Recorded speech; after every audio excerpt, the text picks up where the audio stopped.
Hari ini kita akan masuk dalam khotbah Aku Percaya. Coba bicara Aku Percaya. Aku Percaya ini adalah bagian khotbah berseries dari apa namanya Credo Rasuli.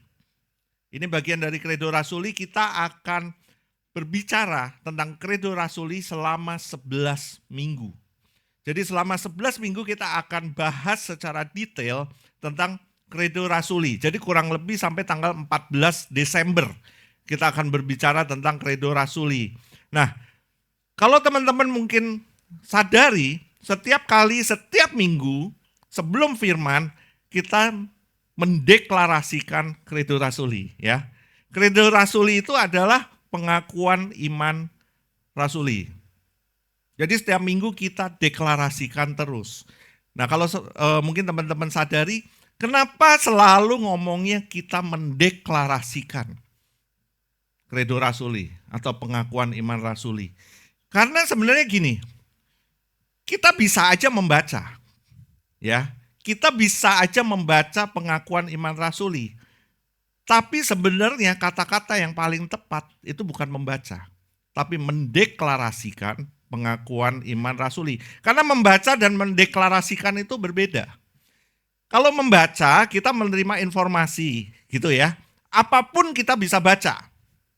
Kita baca, kita menerima informasi, kita menyerap isi dari informasi itu, apa yang kita baca. Tapi kalau mendeklarasikan, itu menyatakan dengan sungguh-sungguh, dengan kepastian, dengan lantang apa yang kita yakini. So kita nggak mungkin mendeklarasikan sesuatu kalau itu nggak kita yakini. Ini nggak hanya sekedar membaca teks aja. Tapi ketika kita mendeklarasikan, kita meyakini bahwa apa yang kita baca itu, ini adalah suatu kebenaran buat hidup kita. Sesuatu yang pasti untuk hidup kita. Contohnya, kita mendeklarasikan bahwa Yesus Kristus adalah satu-satunya Tuhan yang bisa menyelamatkan umat manusia. Tidak ada Tuhan-Tuhan yang lain yang bisa menyelamatkan manusia selain daripada Yesus. Itu kita yakini itu dan kita deklarasikan. So kita dalam Credo Rasuli, kita selalu bilang kita mendeklarasikan. Nah ayatnya kita akan baca bersama-sama. Dari Roma 10 ayat yang ke-9. Yuk kita baca bareng-bareng. 1, 2, 3.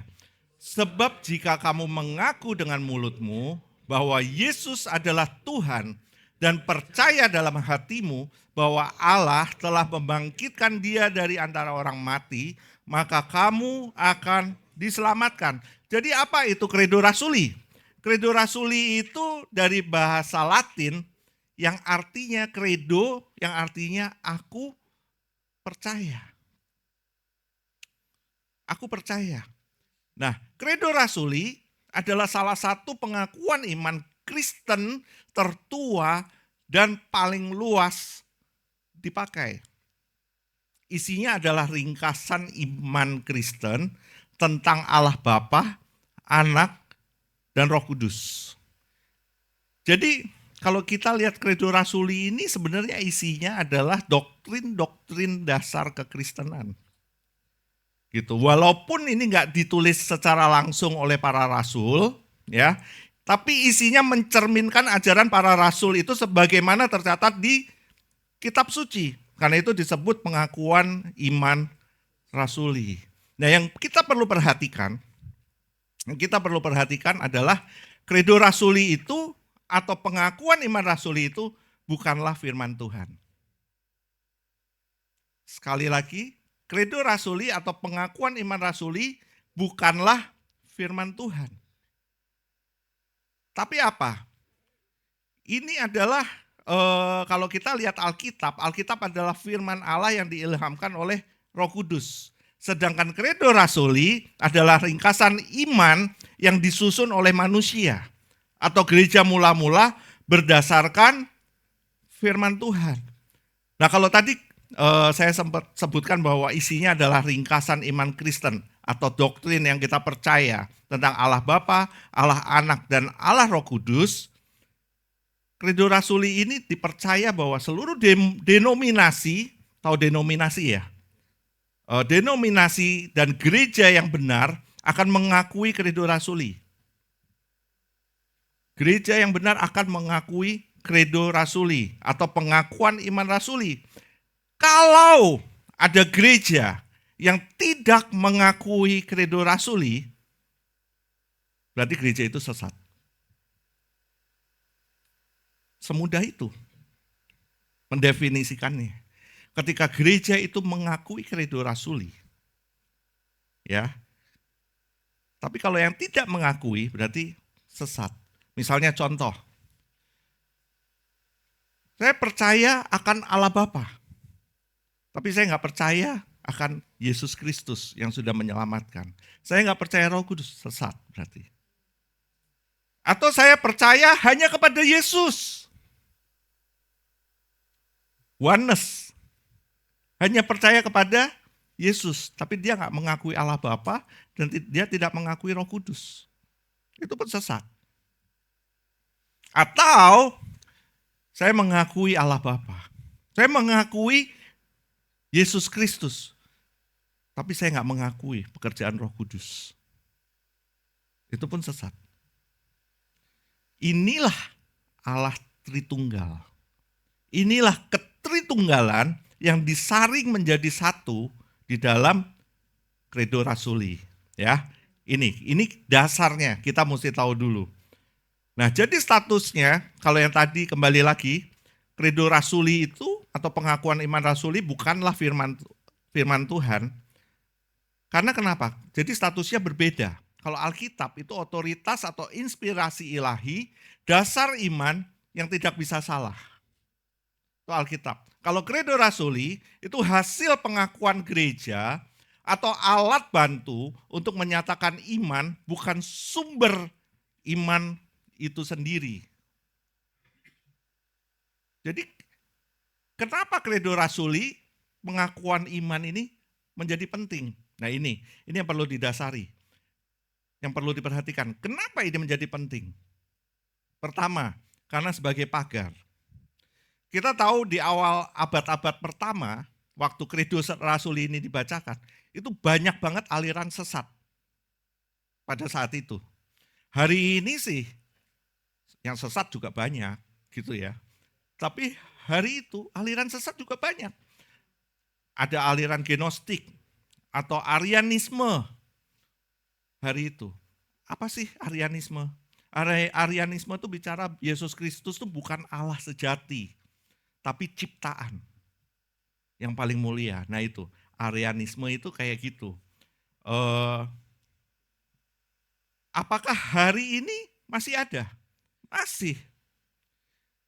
Jadi seakan-akan bacanya gini nih, Kristus itu kayak influencer rohani. Influencer yang top, coach spiritual terbaik, bahkan superhero. Itu Kristus. Nah itu Arianisme itu kayak gitu. Itu mirip dengan beberapa sekte yang hari ini masih ada. Misalnya kayak Saksi Yehova. Nah itu Arianisme kayak gitu. Nah kita mesti sadari ini. Ketika kita mendeklarasikan Credo Rasuli, ini menjadi pagar pengajaran kita atau doktrin kita. Nah yang kedua, itu menjadi ringkasan Injil. Karena nggak semua orang bisa langsung menghafal seluruh Alkitab. Tapi gereja memberi summary atau ringkasan yang padat dan jelas. Itu semua diringkas di dalam Credo Rasuli. Atau yang ketiga sebagai identitas bersama. Karena bersama-sama dengan seluruh orang percaya, kita mengaku hal yang sama, yaitu Injil Kristus. Itu di dalam Credo Rasuli. Nah, Pastor Michael Christian pernah bilang gini di khotbahnya di REK Surabaya. Pengakuan iman itu bukan pengganti firman, tapi jembatan menuju firman. Ia menolong kita menyaring mana ajaran yang sejati, mana yang palsu. Itu fungsi dari Credo Rasuli. Jadi kalau ada yang bilang gini, kenapa kita harus ikut Credo? Kan itu bukan firman Tuhan. Ada yang tanya seperti itu. Jawabannya kita tidak percaya kepada kredonya.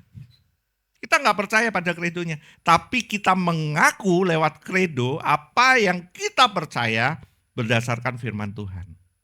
Sekali lagi kita tidak percaya kepada kredonya, tapi kita mengaku lewat kredo apa yang kita percaya berdasarkan firman Tuhan. Clear ya di sini ya. Jadi ketika kita membahas Credo Rasuli kita jadi tahu nih. Gitu. Kenapa kita bahas Credo Rasuli ya? Sebelum kita masuk, kita baca dulu bersama-sama Credo Rasuli. Yuk kita bangkit berdiri bersama-sama. Kita baca Credo Rasuli ya, bersama-sama. 1, 2, 3 kita deklarasikan Credo Rasuli dengan hati yang hati yang pasti, hati yang yakin. 1, 2, 3. Aku percaya kepada Allah, Bapa yang Maha Kuasa, Khalik langit dan bumi, dan kepada Yesus Kristus, Anaknya yang tunggal Tuhan kita, yang dikandung daripada Roh Kudus, lahir dari anak darah Maria, yang menderita sengsara di bawah pemerintahan Pontius Pilatus, mati dan dikuburkan, turun ke dalam kerajaan maut, pada hari yang ketiga dari antara orang mati, naik ke sorga, duduk di sebelah kanan Allah, Bapa yang Maha Kuasa, dan dari sana ia akan datang untuk menghakimi orang yang hidup dan yang mati. Aku percaya kepada Roh Kudus, gereja yang kudus dan am, persekutuan orang kudus, pengampunan dosa, kebangkitan tubuh, dan hidup yang kekal. Amin. Silakan duduk. Struktur dari Credo Rasuli ini terbagi menjadi 3 bagian, yaitu Allah Bapa atau penciptaan, kemudian Yesus Kristus itu bicara tentang penebusan, dan Roh Kudus, pengudusan gereja, pengampunan, kebangkitan, dan hidup yang kekal. Nah kita baru masuk nih sekarang, baru masuk ke bagian pertama khotbah kita minggu ini, diberi judul Aku Percaya. Nah kalau bicara tentang aku percaya, kita akan bagi menjadi 3 bagian. Yang pertama, kepada siapa? Kepada siapa? Aku percaya ini kepada siapa? Yang kedua, aku percaya ini menunjuk kepada apa sih? Yang ketiga, aku percaya ini merubah apa? Kita masuk ke bagian pertama, aku percaya itu kepada siapa? Nah, di dalam pengakuan iman itu dimulai dengan kata aku percaya. Aku percaya kepada Allah, Bapa yang Maha Kuasa, Khalik langit dan bumi. Jadi dimulai dengan kata aku percaya. Dan di bait yang kedua dibilang dan aku juga percaya kepada Yesus Kristus. Itu typo, bukan Yesus. Yesus Kristus. Dan yang akhir, aku percaya kepada Roh Kudus. Jadi fokusnya adalah aku percaya. Nah, kata aku percaya ini bukan sembarang kata. Tapi ini adalah deklarasi iman yang memisahkan kita dari percaya kepada manusia. Sekali lagi ini adalah deklarasi iman kita yang memisahkan percaya kita kepada manusia. Karena setiap kredo menunjukkan arah kemana iman itu ditaruh. Bukan pada diri, bukan juga pada dunia. Tapi pada Allah Bapa, Anak, dan Roh Kudus. Kepada Tritunggal. Nah hari ini, orang bisa percaya sesuatu. Ya. Percaya kalau uang cukup, hidupnya pasti aman. Gitu. Setuju nggak sama saya? Kalau uang cukup, hidup aman. Setuju, nggak apa-apa, kita jujur aja, kita jujur aja. Kalau uang cukup, hidup aman. Kalau karir kita naik, hidup jadi berarti, benar nggak? Kalau hidup naik, kalau karir naik, Kalau ada yang percaya kalau punya pasangan yang setia, punya pasangan yang setia, hidup pasti bahagia. Benar gak?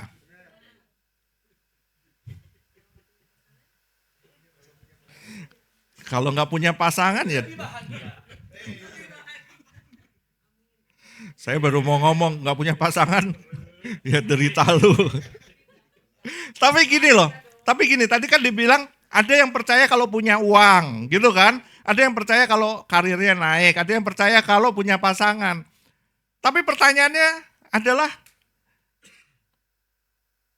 kalau kamu bilang aku percaya, sebenarnya kamu percaya kepada siapa? Bukan kepada apa, tapi kepada siapa?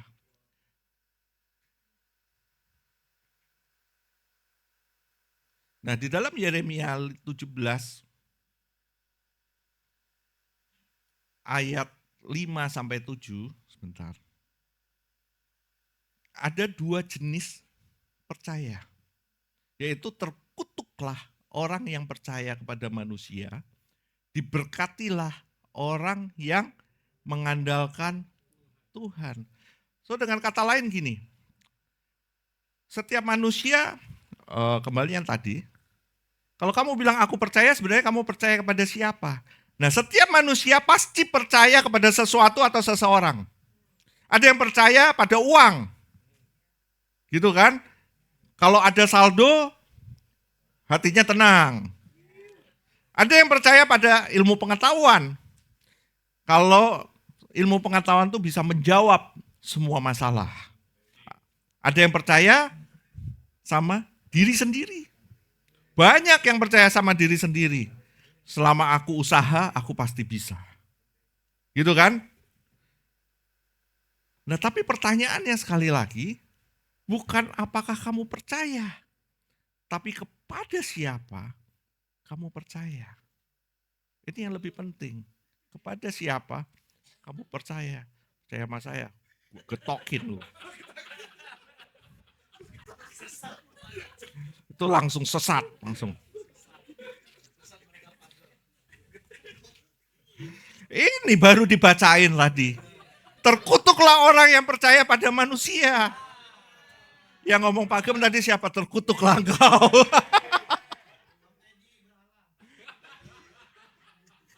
Terkutuklah engkau. Diberkatilah orang yang mengandalkan Tuhan. Jadi setiap kalimat kredo menunjukkan arah kemana iman itu ditaruh. Bukan pada diri, bukan pada dunia, tapi pada Allah Bapa, Anak, dan Roh Kudus. Jadi itu jawabannya kepada Yeremia 17 ini.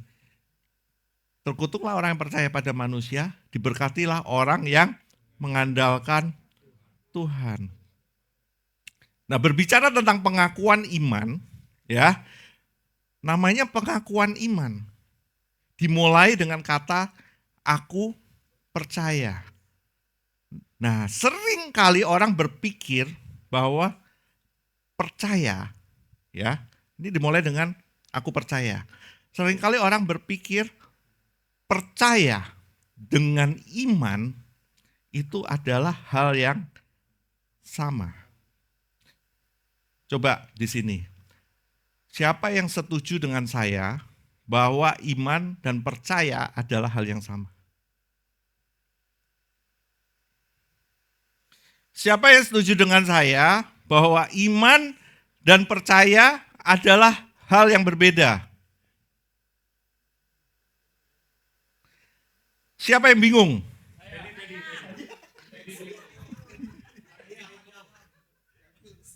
Sekali lagi, iman dan percaya adalah hal yang sama. Siapa? Hal yang berbeda.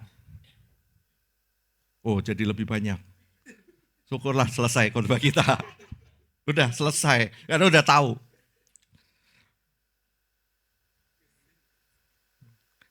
Jadi orang percaya bahwa iman dan percaya itu sama aja. Sebenarnya ini semua karena kita udah dirusak oleh banyak pemahaman dunia. Yuk kita bahas apakah percaya dan iman itu sama. Iman dan percaya sering dianggap sama, padahal ada perbedaannya.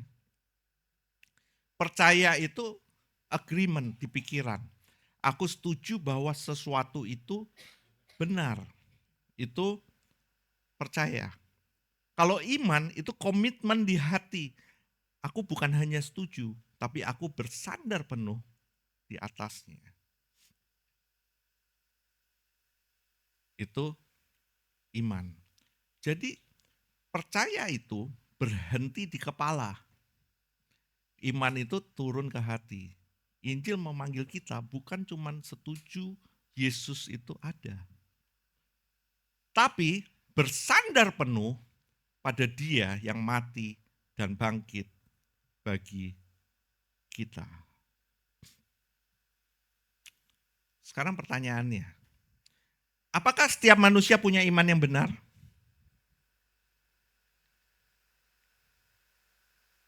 Siapa yang setuju bahwa setiap manusia punya iman?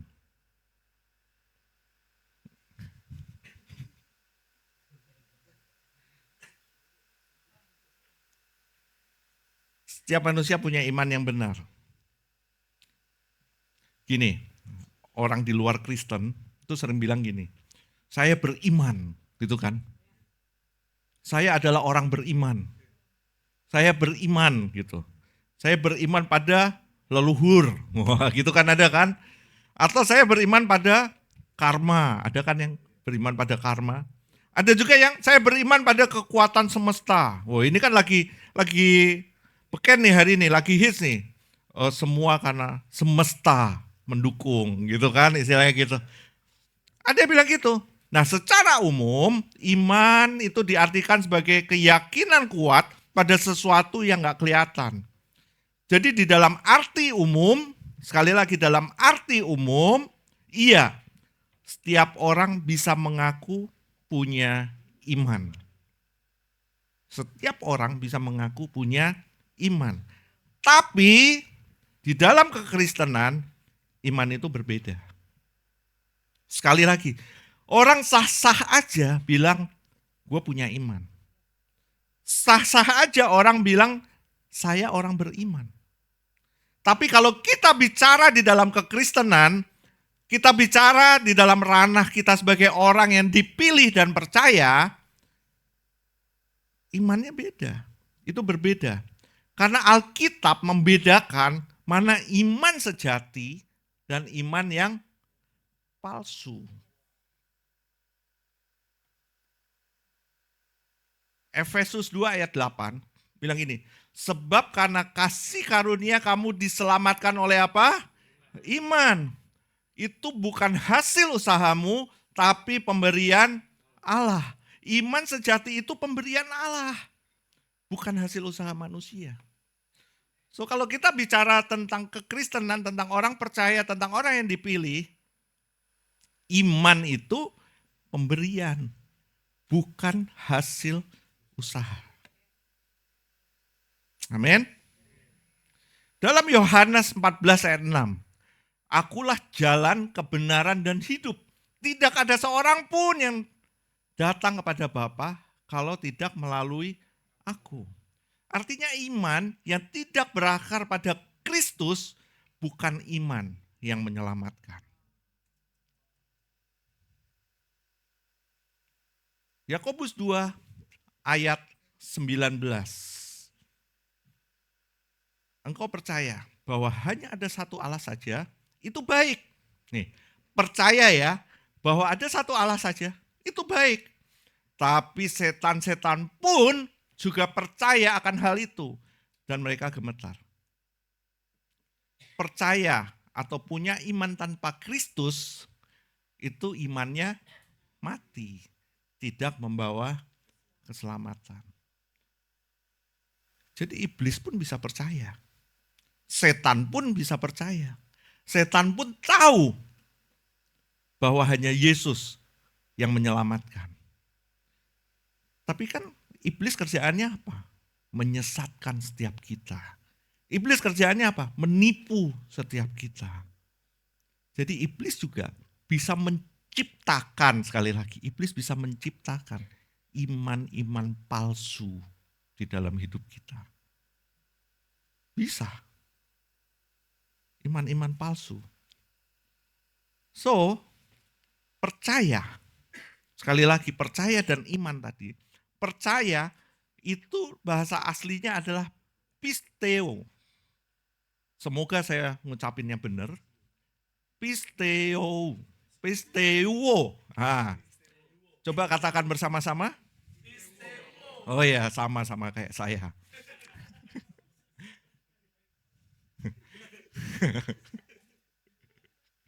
Artinya apa? Percaya, menaruh kepercayaan, mempercayakan diri. Nah, kata ini adalah kata kerja. Yohanes 3 ayat 16. Setiap orang yang percaya, nah ini dari kata itu tadi, kepadanya tidak binasa. Jadi percaya adalah to believe, to trust. Kata kerja. Ya. Sedangkan iman, nah ini kata dari pistis. Sekali lagi pistis. Itu adalah kata kerja, bukan. Itu kata benda. Yang artinya keyakinan, kesetiaan, kepercayaan, trust. Ini bukan sekedar percaya sesuatu benar, tapi lebih pada meletakkan diri atau bersandar penuh. Ibrani 11 ayat 1, iman, pistis adalah dasar dari segala sesuatu yang kita harapkan. Jadi iman, faith itu adalah kata benda. Saudara bayangkan, kalau kata kerja, kita bisa mengusahakan. Kata kerja, manusia bisa mengusahakan itu.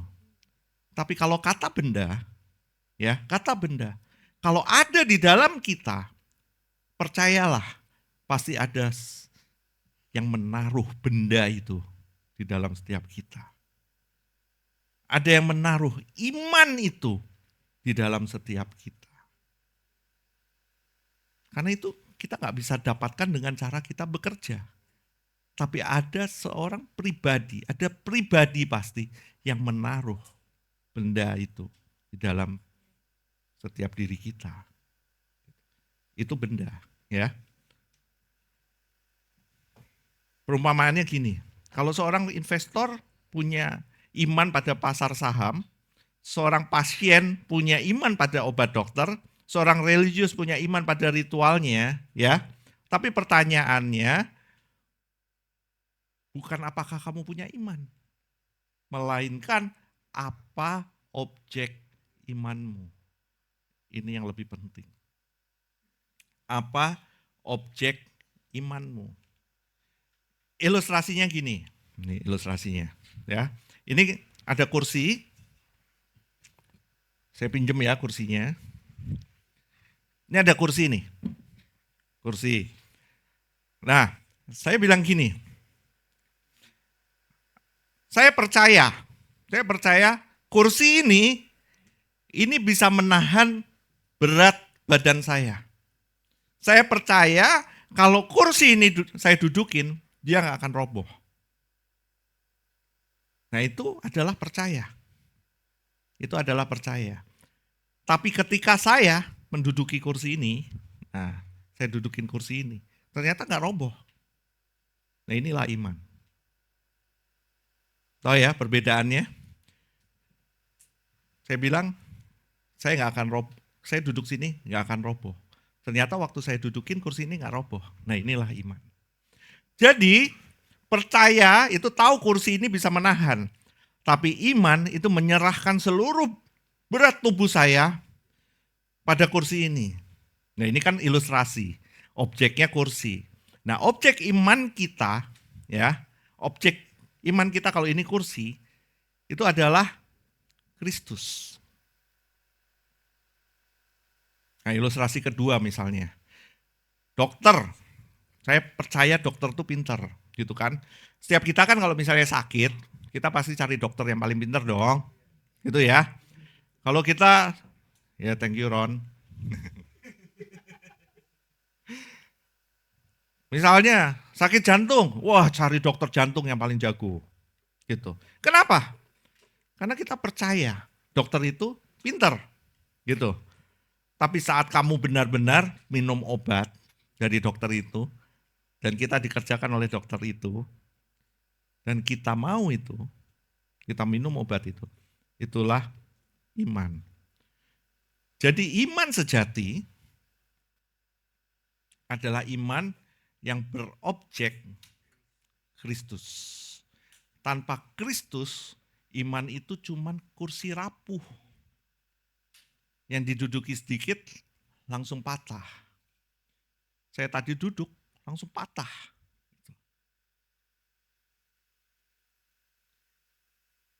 Gini, nah ini kita ngomong iman. Ini banyak banget ternyata iman kita ini nggak berobjek pada Kristus. Iman kita objeknya apa? Mobil. Saya percaya, saya beriman, saya pasti tahun ini bisa beli mobil.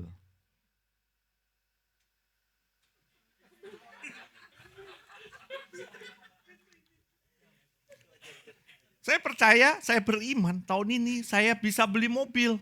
Duitnya ada, belum ada, ya udah ambil brosurnya, tumpangin tangan ini brosur, gitu kan?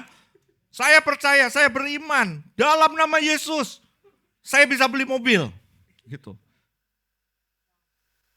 Song terus, nggak dapat mobil, kecewa.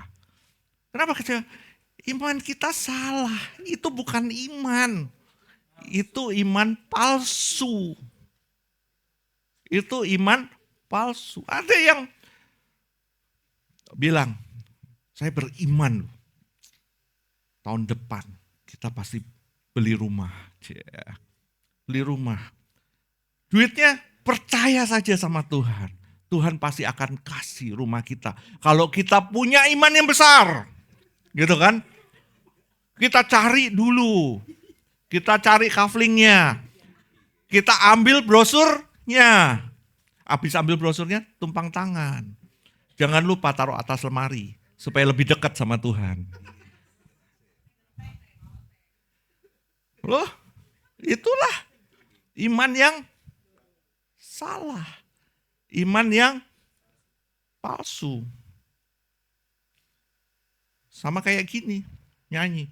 I believe I can fly. Gitu.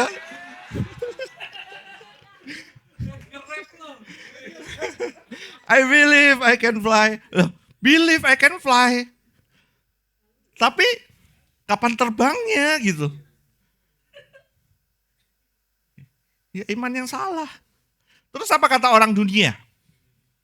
Apa kata orang dunia yang bilang aku beriman? Saya adalah manusia beriman. Gitu kan? Saya punya iman. Sebenarnya itu bukan iman palsu aja. Sebenarnya mereka nggak punya iman. Karena iman itu pemberian. Kasih karunia itu diberikan. Siapa yang memberikan? Allah sendiri, Tuhan sendiri yang memberikan kepada kita setiap orang percaya. So, orang dunia, aku adalah orang beriman. Sebenarnya mereka gak punya iman. Tidak semua orang punya iman yang sejati. Semua orang percaya, semua orang bisa percaya. Tapi hanya mereka yang percaya pada Kristus, itu yang punya iman sejati. Jadi waktu orang luar Kristen bilang, aku punya iman, kita bisa katakan, ya, kamu punya keyakinan.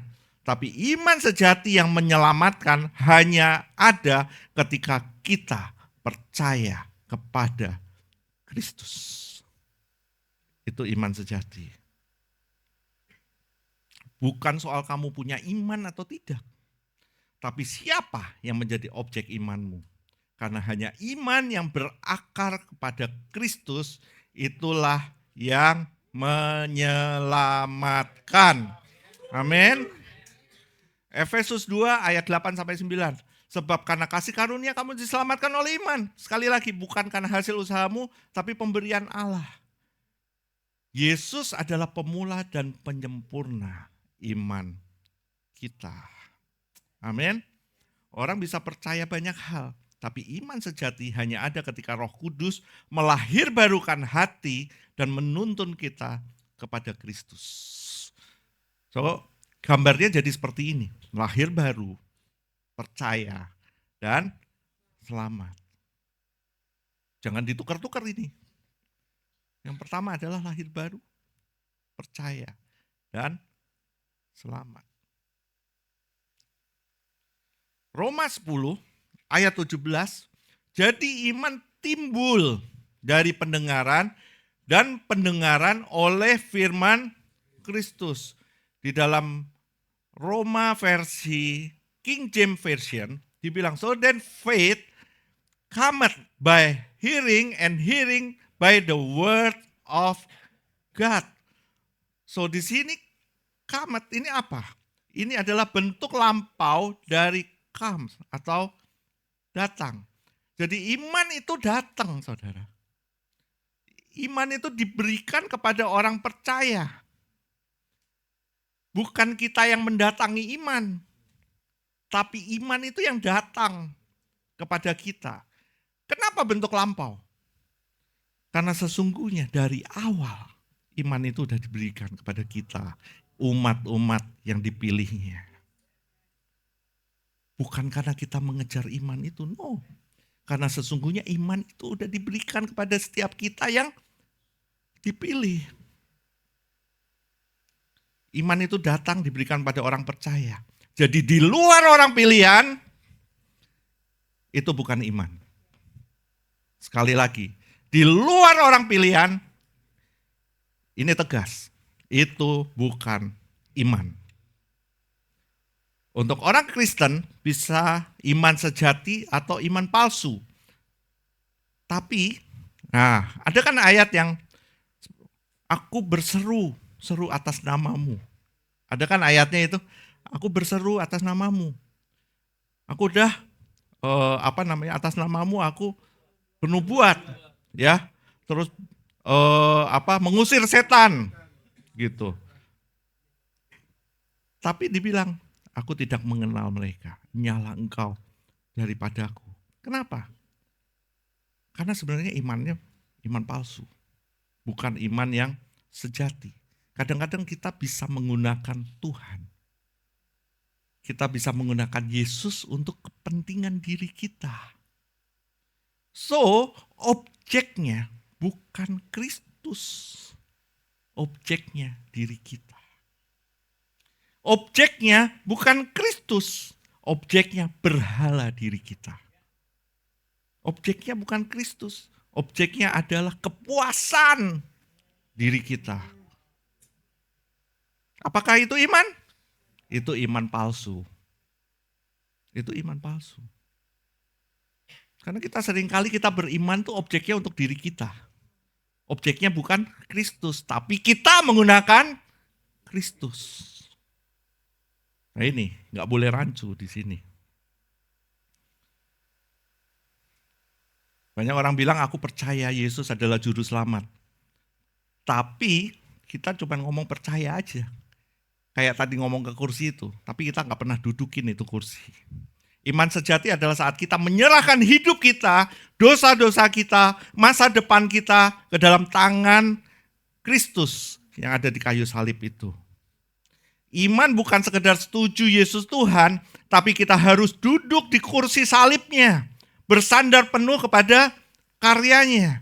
Injil berkata iman sejati berakar bukan pada apa yang kita pegang, tapi pada siapa yang memegang kita. Iman sejati saat kita menyerahkan hidup, dosa, dan masa depan kita ke tangan Kristus yang ada di salib. Yohanes 10 ayat 28-29, aku memberikan hidup yang kekal kepada mereka, dan mereka pasti tidak akan pernah binasa sampai selama-lamanya, dan seorang pun tidak akan merebut mereka dari siapa? Tanganku. Bapakku yang memberikan mereka kepadaku lebih besar daripada siapapun, dan seorang pun tidak dapat merebut mereka dari tangan Bapa. Gak ada yang bisa merebut kita. dari tangan Bapa. Iman sejati bukan soal kuatnya kita berpegang kepada Tuhan. Tapi iman sejati adalah kuatnya tangan Tuhan yang memegang setiap kita. Itu iman yang sejati. Kadang-kadang dibilang gini, imanmu kurang besar. Imanmu kurang kuat. Bukan kekuatan kita untuk memegang Tuhan. Oh. Tapi tangannya yang kuat itu, itulah yang memegang kita. Kalau kita pegang tangan Tuhan, kita pegang tangan Tuhan, kapan saja kita bisa lepas. Tapi kalau Tuhan yang memegang tangan kita lepas pun dia tetap pegang kita. Kita nggak kuat pun dia akan tetap pegang kita. Tangan yang kuat itulah yang akan memegang setiap kita. Timothy Keller bilang gini, bukan kuatnya imanmu yang menyelamatkan, tetapi pribadi yang menjadi objek imanmu. Siapa itu? Kristus. Yesus Kristus.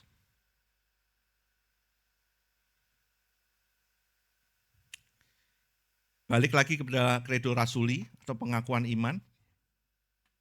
Aku percaya itu bukan sekedar kalimat dalam iman rasuli. Tapi itu pilihan. Apakah aku menaruh percayaku kepada manusia yang rapuh atau pada Tuhan yang kekal? Dunia yang penuh dengan idola modern itu adalah satu-satunya kursi yang tidak akan patah saat kita duduki adalah apa? Salib Kristus itu sendiri. Aku percaya bukan pada konsep, tapi pada pribadi. Maka itu credo dimulai, aku percaya kepada Allah, Bapa yang Maha Kuasa. Jadi fokusnya bukan aku percaya kepada diri sendiri, tapi fokusnya kepada Allah yang hidup.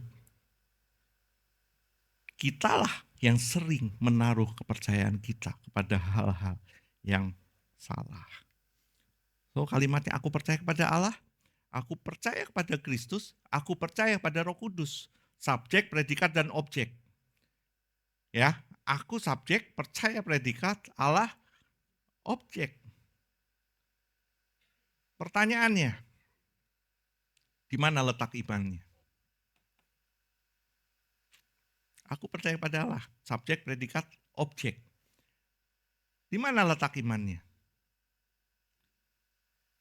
Jadi iman itu bukan objek dalam kalimat ini, tapi lebih ke alat atau sarana yang dipakai subjek untuk mengarah kepada objek.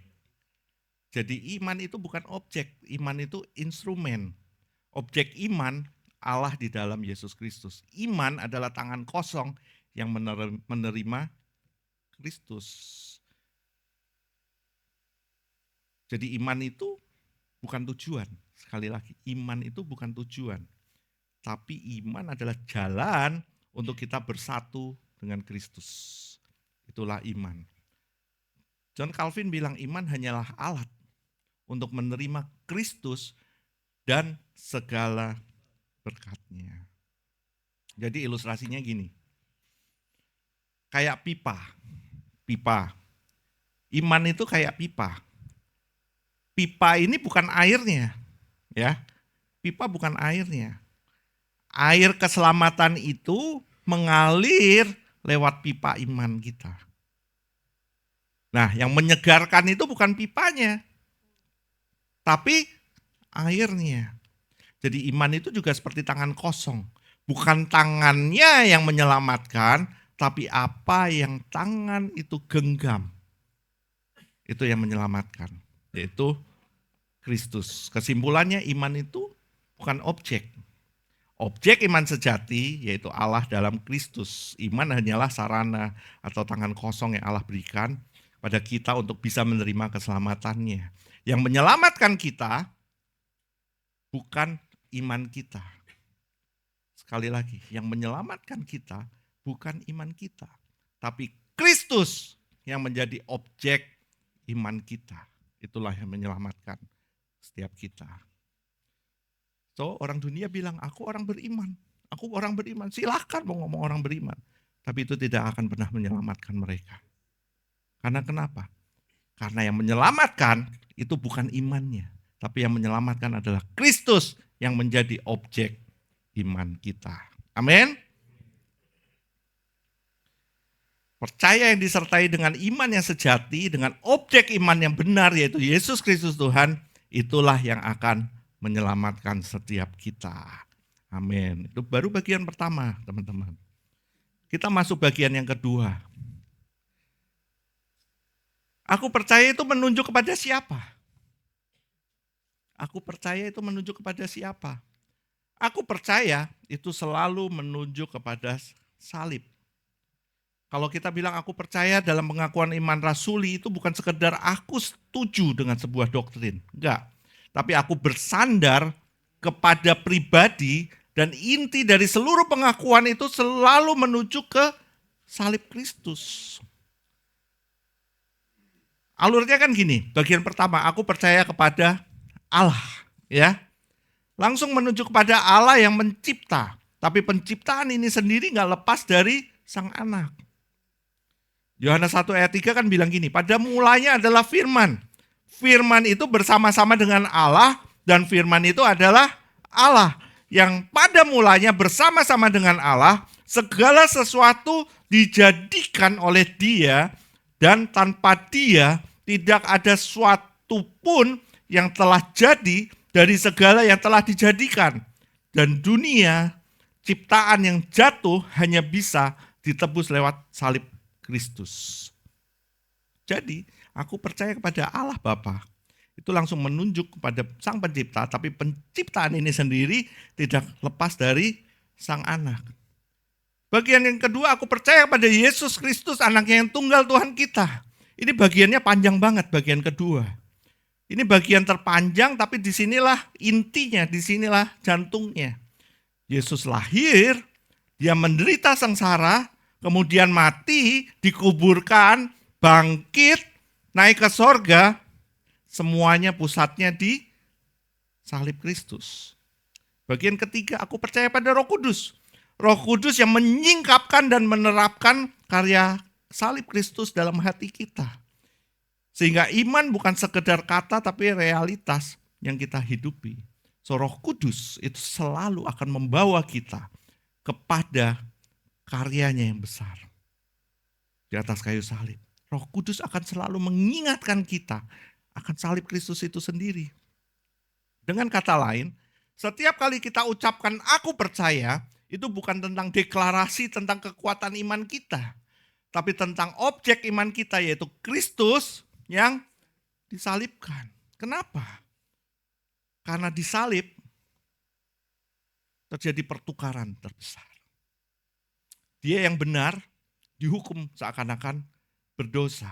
Dia yang berdosa diterima seakan-akan benar. Jadi kredo rasuli itu ibaratnya garis yang ujung-ujungnya itu selalu menuju kepada salib Kristus. Kita ucapkan aku percaya dalam kredo rasuli itu bukan sekedar formalitas liturgi.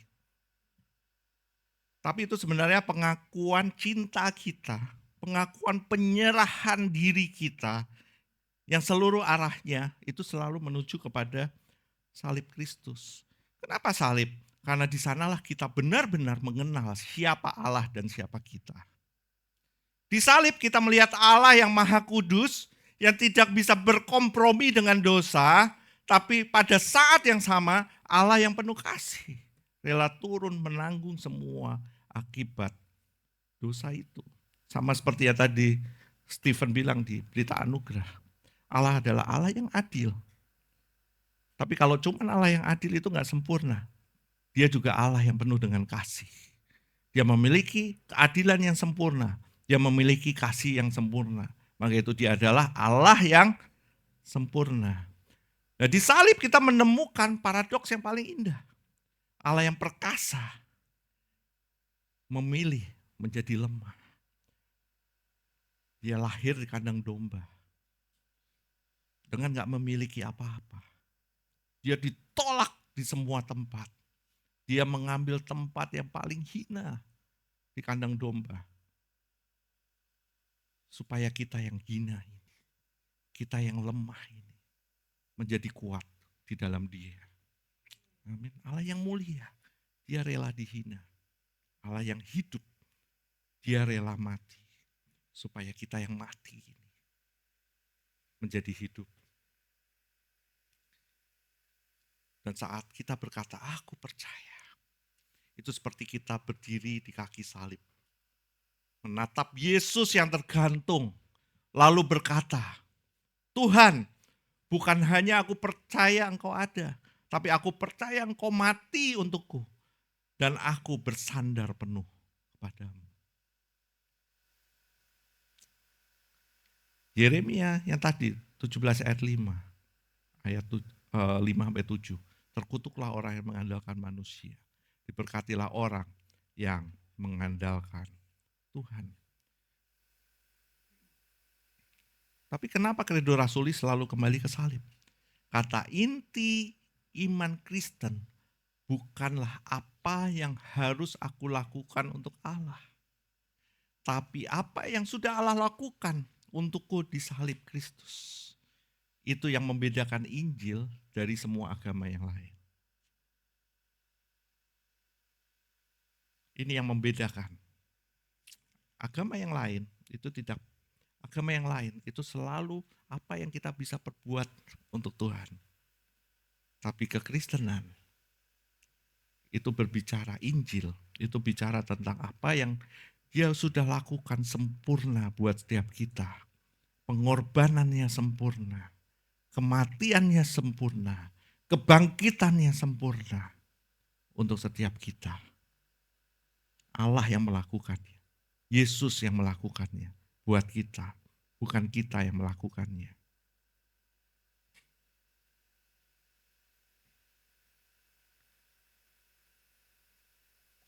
Bagian ketiga, aku percaya itu merubah apa?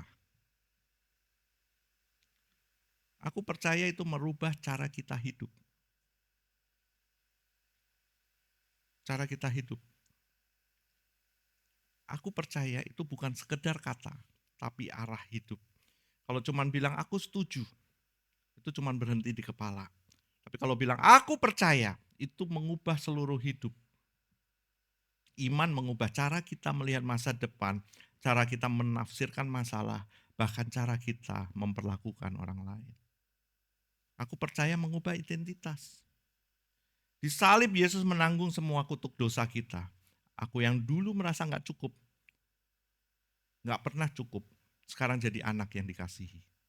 Aku yang dulu merasa gak punya arah, sekarang punya tujuan yang kekal. Aku yang dulu hidup demi validasi orang, sekarang hidup dari kasih karunia.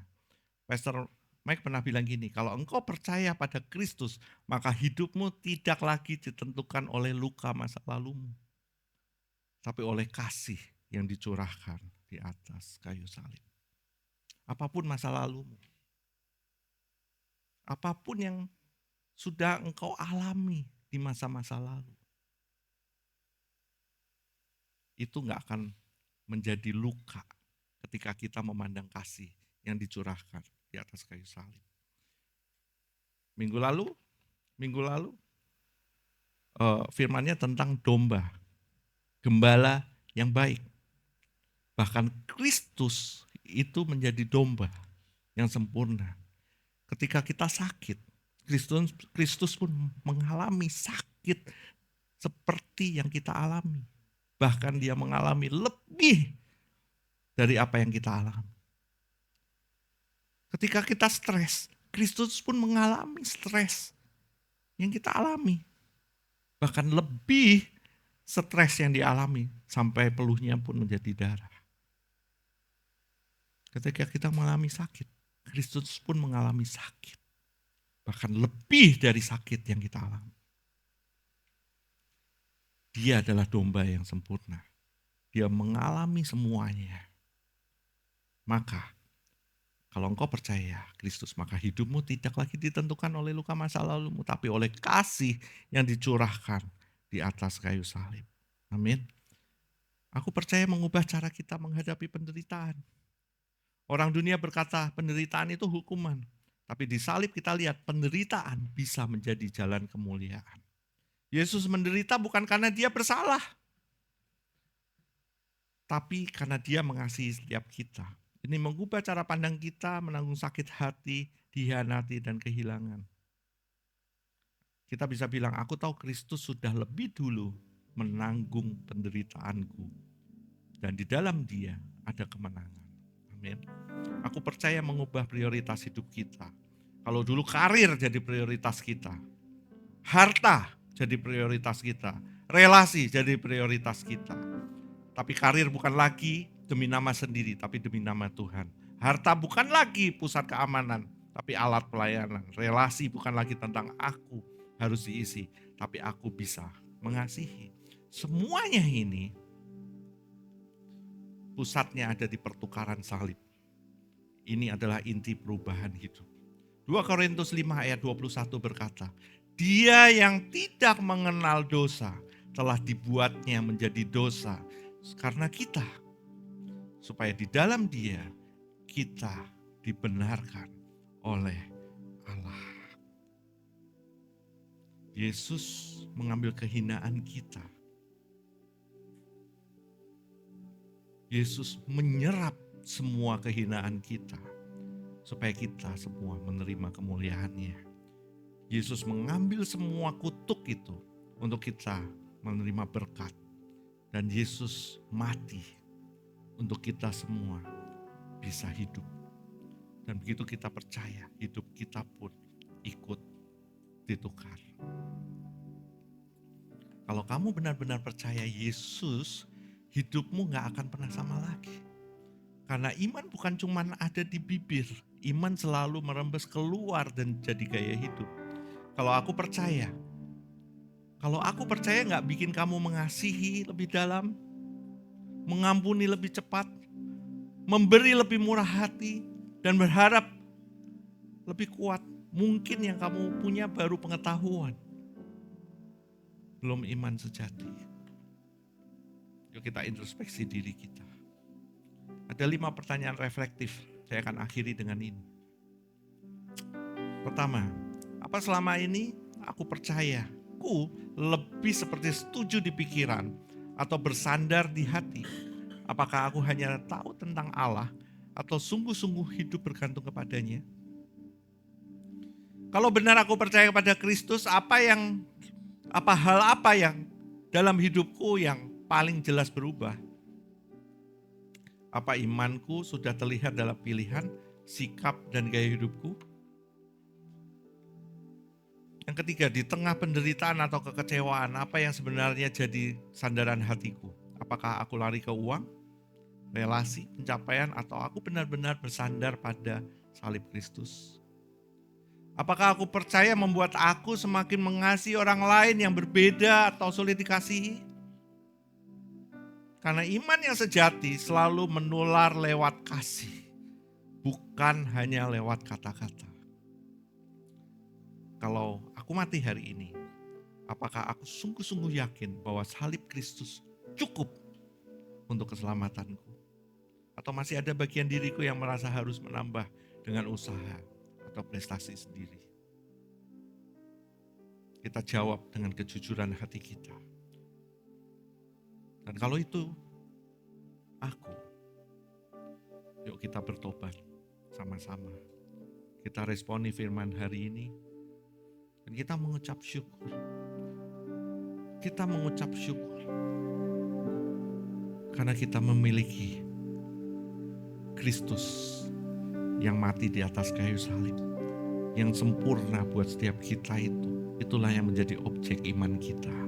Sehingga kita hari ini boleh percaya kepada Dia, disertai dengan iman yang sejati yang Dia berikan untuk setiap kita.